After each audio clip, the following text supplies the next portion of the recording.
Les religieux sont soit des fanatiques, soit des hypocrites. Je connais des gens qui ne croient pas en Dieu et qui sont meilleurs que bien des chrétiens. C'est la faute des religions si le monde est violent. Nous avons tous entendu ce genre d'affirmation s'appuyant la plupart du temps sur des faits réels. Il faut pourtant remarquer que d'autres personnes qui ont rencontré des chrétiens bienveillants et dévoués ont une opinion opposée et voient les croyants comme des exemples à suivre. Cela montre la fragilité de ces jugements à l'emporte-pièce. Mais il est vrai que les églises ne sont pas toujours exemplaires et qu'on peut y rencontrer des comportements scandaleux, allant même jusqu'aux pires dérives. Si à l'évidence, les églises comptent des hypocrites, elles sont aussi peuplées de croyants sincères, qui sont juste des gens cherchant une relation réelle avec Dieu. Certains sont encore blessés, immatures, déséquilibrés ou difficiles à supporter, mais ils sont généralement en voie de profonde guérison.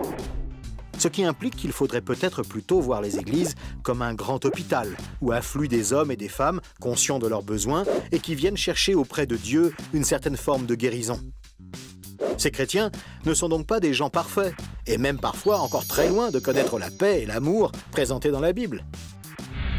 Ensuite, est-il exact que ce soit les religions qui amènent la violence et les guerres? Aujourd'hui, l'islam est à la base d'un terrorisme mondial et de guerres fratricides. Les hindous nationalistes attaquent les églises et les mosquées. Les bouddhistes s'en prennent également aux autres groupes religieux, comme en Birmanie ou en Thaïlande, alors que les nations chrétiennes, de leur côté, ont été et sont encore impérialistes, ont persécuté ceux qui rejetaient la religion officielle, ont pratiqué l'esclavage et ont même dépouillé des populations entières de leurs ressources naturelles.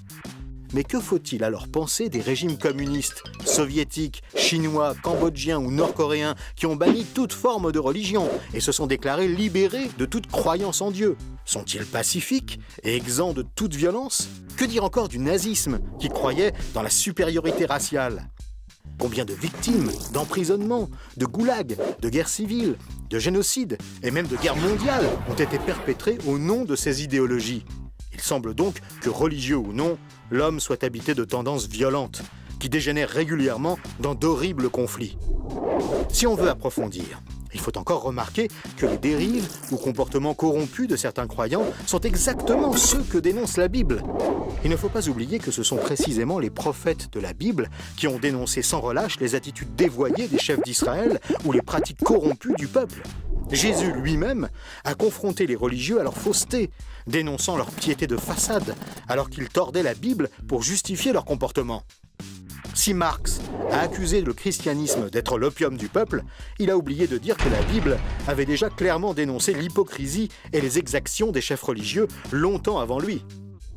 Enfin, il faut mentionner que ceux qui se sont laissés inspirer par la Bible ont apporté les plus grands bienfaits à l'humanité.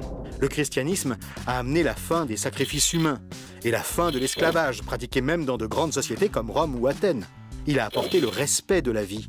À Rome, par exemple, les bébés non désirés étaient abandonnés hors de la ville, au froid et aux bêtes sauvages, alors qu'en Chine, au XIXe siècle, les bébés filles étaient donnés comme nourriture aux chiens. Il en est de même des sacrifices d'enfants, des viols, de la prostitution sacrée et de tous les rituels sanguinaires qui ont été monnaie courante pendant des millénaires sur tous les continents. L'histoire montre que l'esclavage a été vaincu par les efforts de chrétiens authentiques comme William Wilberforce, David Livingstone ou le général Gordon. Les exemples des bienfaits du christianisme vécus sont légion, comme on a encore pu le constater en Inde, où des missionnaires ont obtenu que les veuves ne soient plus brûlées vivantes avec leurs maris décédés. Dans un autre domaine crucial, la médecine, il faut rappeler que la profession d'infirmière, par exemple, a été créée par une chrétienne engagée et que l'immense organisation de la Croix-Rouge internationale a été fondée par des chrétiens, soucieux d'aider les gens frappés par le malheur. Historiquement, les chrétiens ont fondé plus d'hôpitaux, d'hospices, de maisons d'accueil et d'écoles que toutes les autres corporations ou religions réunies. S'il est vrai que les religions provoquent beaucoup de problèmes, les croyants qui vivent vraiment selon les principes bibliques nous montrent cependant une toute autre réalité.